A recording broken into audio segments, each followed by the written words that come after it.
अस्सलाम वालेकुम सामीन। 22 रमज़ानुल मुबारक की तारीख़ शुरू हो चुकी है। 23 अप्रैल है। सोशल इंडिया न्यूज़ में आपका खैर मकदम है। ख़बर का उन्वान है हनुमान चालीसा ड्रामे का ड्रॉप सीन। मेंबर पार्लियामेंट और एमएलए दोनों गिरफ़्तार।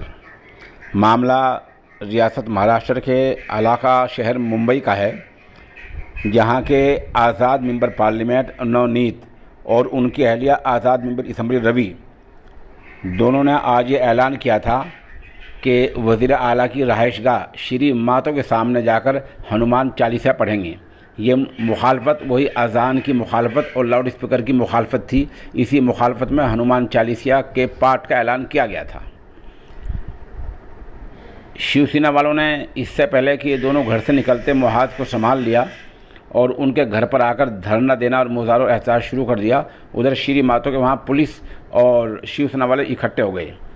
मामला ज़्यादा उठा तो फिर शिवसेना वालों ने पुलिस में दरख्वास्त दी कि इससे हमारे जज्बात मजरूह हुए हैं, हमारी भावनाओं को ठेस पहुंची है, क्योंकि हम श्री मातो को किसी मंदिर से कम नहीं मानते हैं। उनकी दरख्वास्त के बाद पुलिस ने बड़ी कार्रवाई कर दी है और मुंबई में आज़ाद मेंबर पार्लियामेंट नवनीत राणा के ख़िलाफ़ मुंबई पुलिस ने बड़ी कार्रवाई कर दी है और उन्हें और उनके शोहर दोनों गिरफ़्तार कर लिया गया है और दोनों पर धार्मिक भावनाओं को यानी मजहबी जज्बात को ठेस पहुंचाने का इल्ज़ाम लगा है। इस तरह आज हनुमान चालीसा पाठ का ड्रॉप सीन हो गया है।